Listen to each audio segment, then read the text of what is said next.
Now, the main purpose behind celebrating Food Day on a global level is to promote policies and programs for eliminating hunger and to ensure that the upcoming generations do not face food-related issues and malnutrition. But with rising concerns about climate change and insecurity in most parts of the world, especially in Africa, it has become increasingly difficult. Now, World Food Day is an opportunity to achieve Sustainable Development Goal 2, that's the SDG 2, which is zero hunger. The day encourages governments, policymakers, stakeholders, and other organizations to establish policies and programs against global hunger issues. It is a reminder to foster sustainable agriculture so that everyone has access to safe, sufficient, and of course, nutritious food. Well, without wasting much time, joining us to have this conversation now, we're joined by Nicholus Obby Mainza, the Chief Agricultural Economist, Trade and Agribusiness, the Ministry of Agriculture, Lusaka, Zambia. Thank you so much, Nicholus, for joining us. Thank you. You're welcome. Good afternoon. Good afternoon to you too. We're also joined by Kenneth Obayuwana, the CEO, Agritech Digest, joining from London, United Kingdom. Thank you, Kenneth, for joining us. Thank you for having me. It's a pleasure as well. All right, gentlemen, today is World Food Day, and the theme also revolves around water, which we're going to be talking about. But in the meantime, Kenneth, what exactly does this day aim to achieve? For me, today, it's a day for us to celebrate farmers all over the world, a time to celebrate food, a time to celebrate farmers, a time to celebrate our achievements so far in terms of food security. And even though we are not completely there yet, but a day set aside to appreciate people who are trying their best to make sure every one of us have food on our table.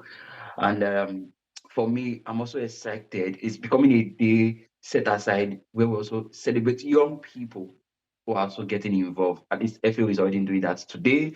And then for me as a young person, it's really making me excited to see the progress so far.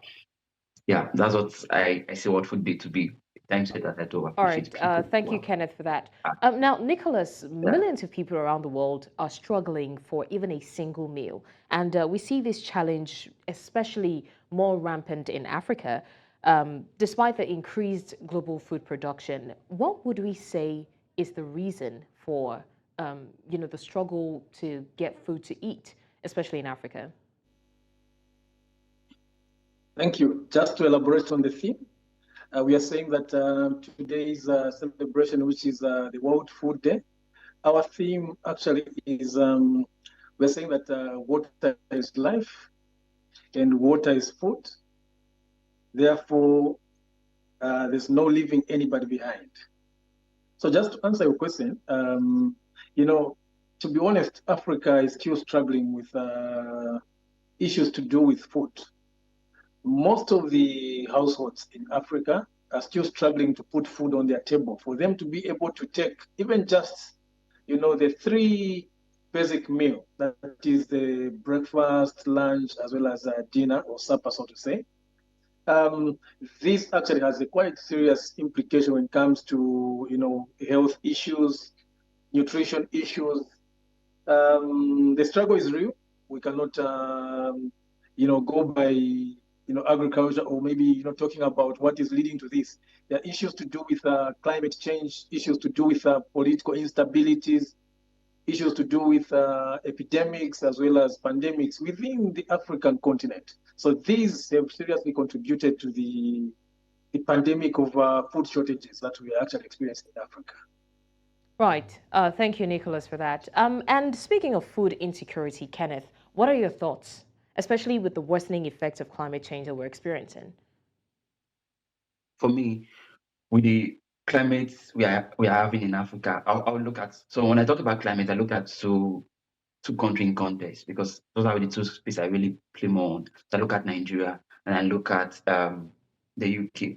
So both of these two countries I looked at, both of them have experienced climate issues affecting farmers in a very bad way. One of the ones that shocked me so much is that of Nigeria, which where I'm from, is that even at the 2022, we had the flood issues that was really worse in Nigeria, a very massive flood issues, affected a lot of farm rights and all that. But yet, in my research as at 2023, January, February, Nigeria does not have any policies any flood policies in place to checkmate these things. There's no policy on ground.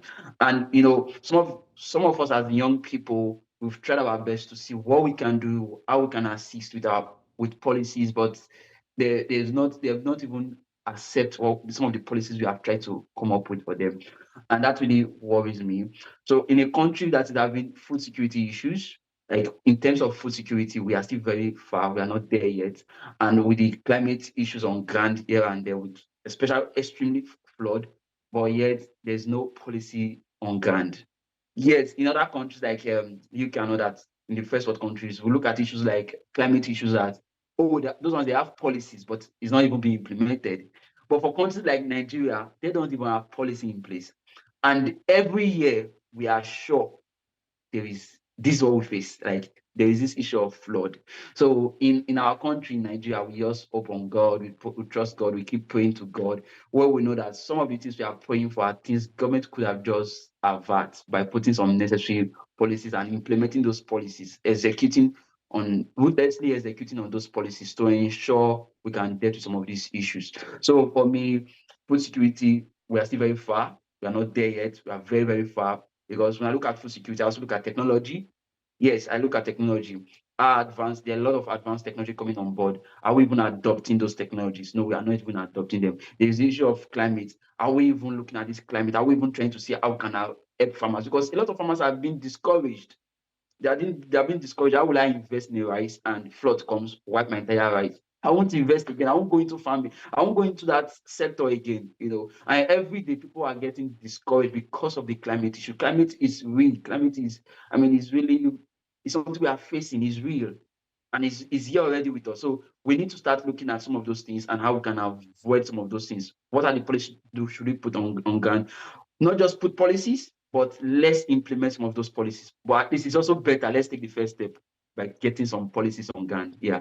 So for me, that's what I think they should start looking at policies on ground. First step, have some policies to checkmate some of these things. Then don't just have these policies. Let's work hard to work on implementing some of those policies, work on executing on those policies so that we can put some of these things in checkmate. So from my end, that's it from my end. All right, Kenneth, still talking about policy implementations and, of course, Yes. execution. Yes. Let's take Nigeria, for example. Most of our food products are brought in from the northern part of Nigeria. But currently now, there is the issue of not just food insecurity, but there's also the threat to life as bandits are attacking that region on a regular basis, putting the farmers' lives at risk as well. So in terms of policies now, what kind of policies can be put in place by the government, to tackle the insecurity in that area? Yeah, in terms of Nigeria issue, it's like you've mentioned, they're actually really beyond climate. Yes, we are good as a climate issue in Nigeria in terms of extremely flood. But beyond that, the extremely flood, we also have issues of insecurity. For insecurity in Nigeria, I think we need government to step up to assure the farmers. The policies, first of me, some of the policies the government should be implementing in those securities places is get more securities in those rural areas, especially areas that are experiencing insecurity issues. There should be a more like security measures put in places for those farmers, because I as a farmer in Nigeria, I've had to deal with herdsmen and my own policies. Even as at the time I was farming in Nigeria before, I've heard that things have even got more worse. So at my time, I try my best to work with it because we provide security for ourselves. The government does not provide security for us. So all I did was I try my best to be friend as much as I can to the herdsmen in my locality, get them food, give them stuff. But these are not things I'm supposed to do. These are things government should put in place by themselves, because I can't secure myself. I don't have arms. So what I was doing at the time was, get more food, get things. Just be their friends. Try as much as possible to be friendly with the ones I know, so that I can guarantee my own security in that locality. But for a lot of farmers who cannot do that, I think what government should be doing is, can you assure us? Can you not just only assure us as well? It's just also beyond policy, but can you take some steps to put in some checkmates Can government start working with what's it called now? Can they start forming I'm trying to remember the name of these guys. It's not Boy Scout, no. Vigilantes, yes. Can they start working with vigilantes in those rural areas, empowering some vigilantes, those vigilantes in those locality, empowering them to secure the land, to secure their farms? Can government work with young youth in the locality by empowering them? So the vigilante work hand in hand with the police, because security, we cannot just leave security for the police alone. Security, policemen need information, policemen needs more people. So can government also empower vigilante, work with the vigilante guys? I mean, and the vigilante should be comprised of the young people in that community. So the young people in the community, government works with them to see how they can provide security. So when the vigilante is on ground, the vigilante works with the police officer. So if there's any issues, they report. Or if they catch any herdsmen trying to misbehave, they catch them and they report to the police. They take them to the police station. So the vigilantes and the police officers work together, and the vigilantes are comprised of the young people from that same community. I think if there is something like that, it can also help the security. I mean, these are some kind of policies the government should start looking at, empower more people, empower more young people in that locality to work with the police to provide security for that community. I think with some of these measures like this, the securities in those communities will reduce. And of course, I know some of government that have done this and it has worked. So I can also recommend that as one of the ways, one of the policy government can look into to implement and assure the security of farmers in those rural areas. Right. Okay. Thank you for that. Now, Nicholas, let's take a look at Zambia, where you are. How dire would you say the issue of food insecurity, hunger, and starvation is, and what measures can the government take to curb this issue? Okay. Let me begin by saying that the impacts of disasters on agriculture, it actually affects production. That's agriculture production. It also brings about low to actually poor food availability. And then let me also make mention that when we speak of agriculture, we actually, talk about crops, that's crop production, livestock, we talk about forestry, as well as fisheries. These encompass what we may term as the agri-food systems that actually gets disjointed with regards to the disasters. And this eventually affects what we may call, the food security overall.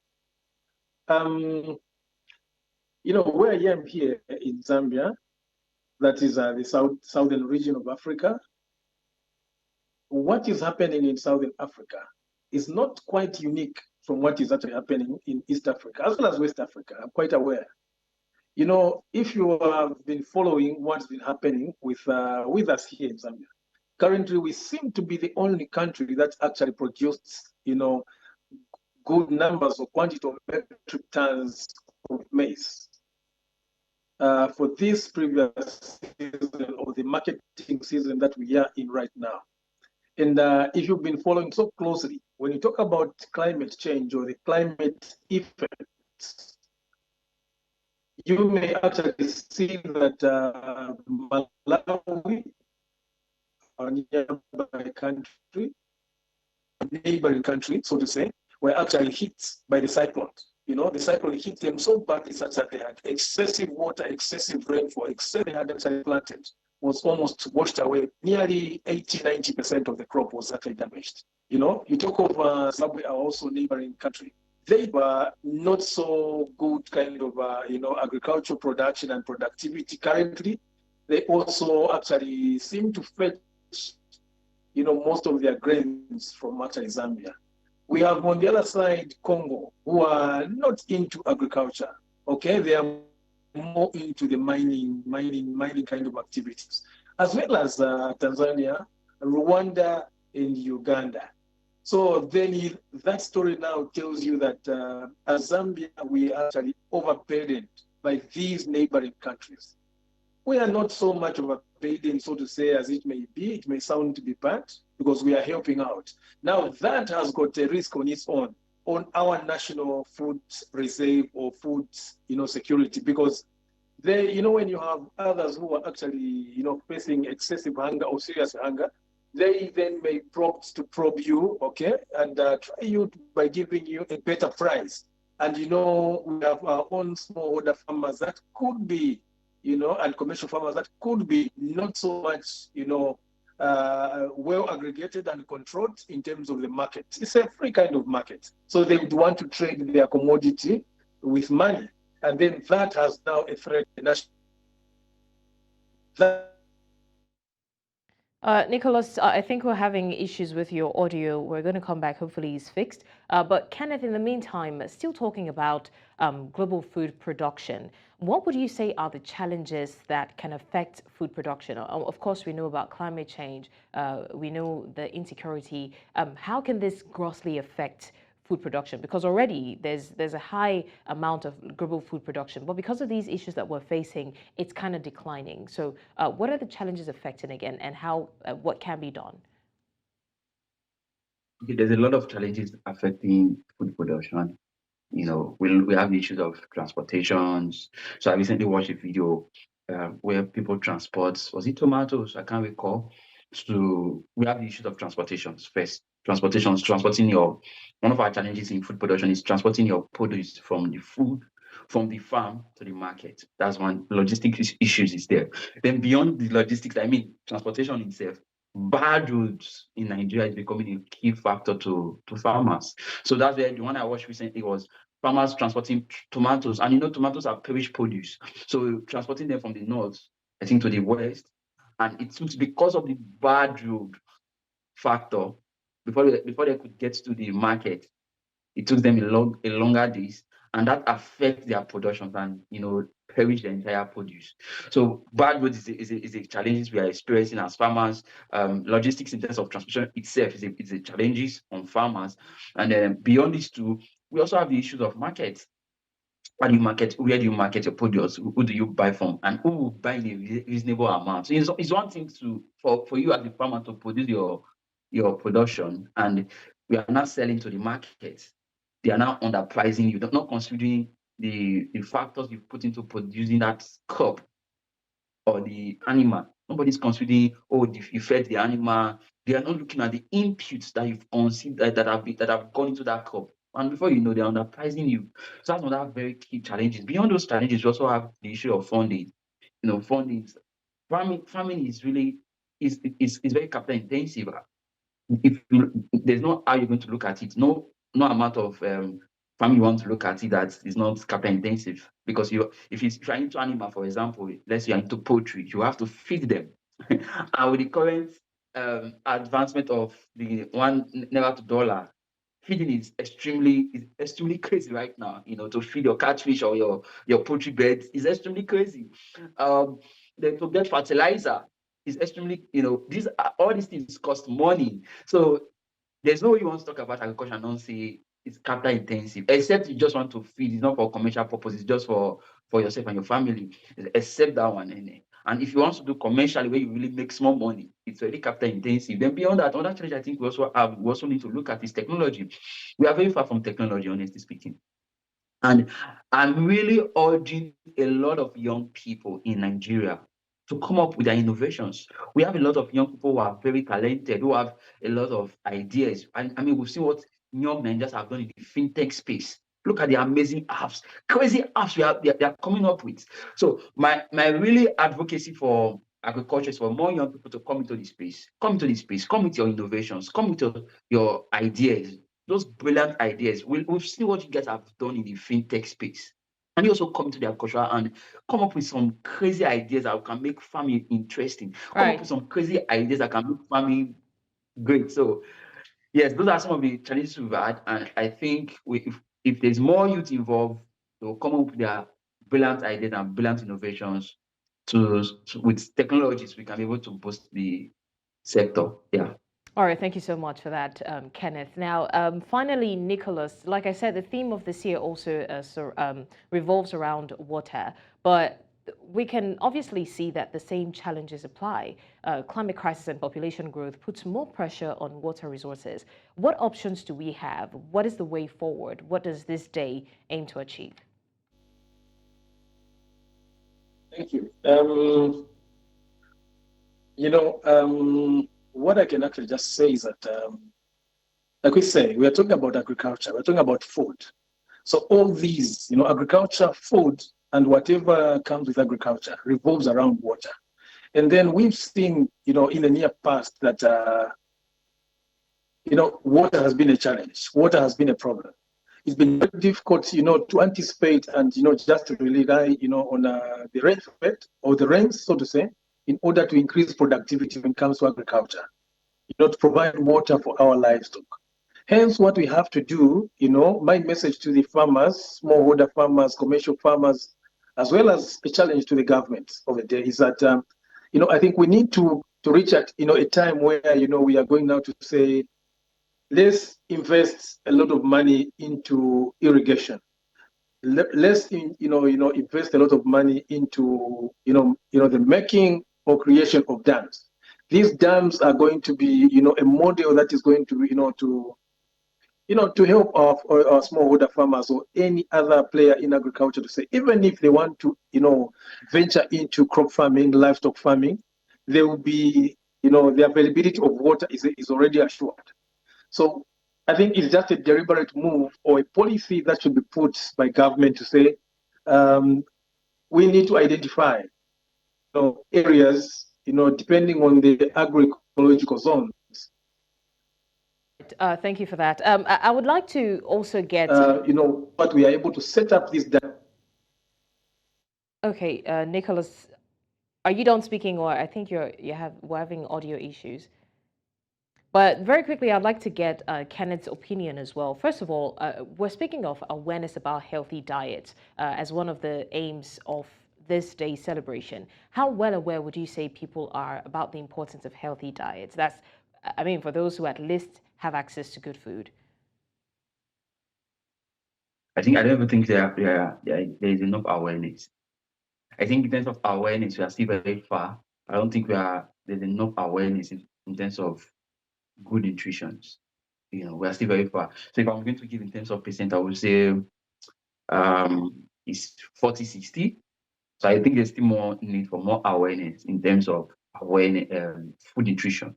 We need more awareness, good food to eat. And in terms of farm, let me come from the perspective of farm. A lot of farmers also need to be aware of how to produce good nutrition food.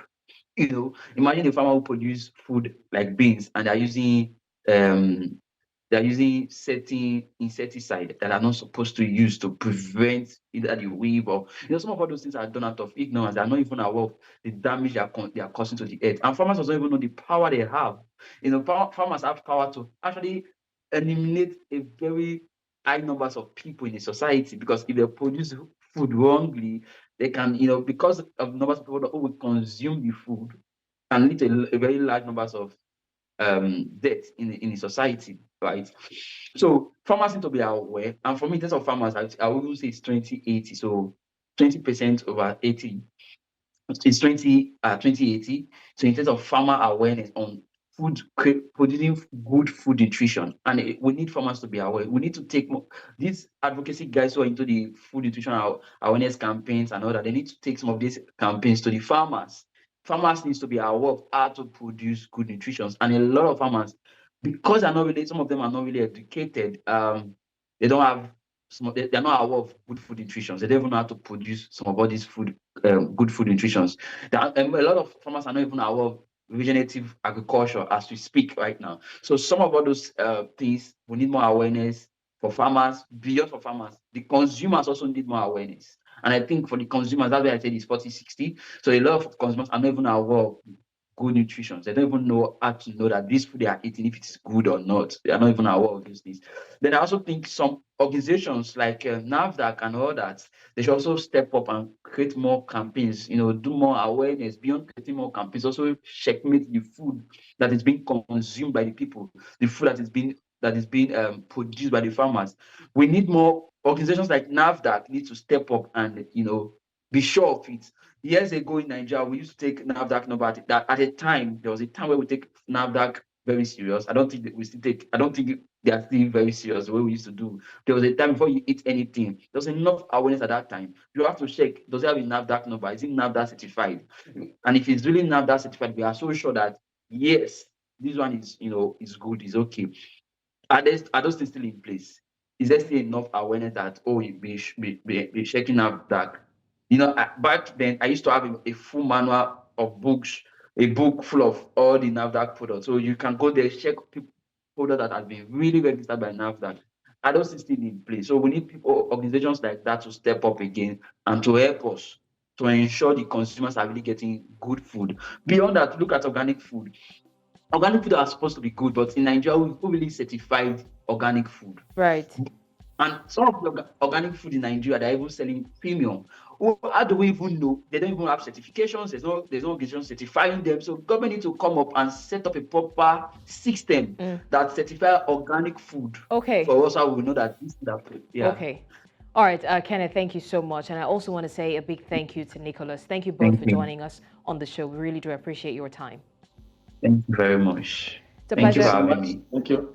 All right, you're still watching Village Square Africa. When we come back, we'll take a look at brain drain. But this time around, we're trying to see how it can be of an advantage to Nigeria as a whole. Stay with us.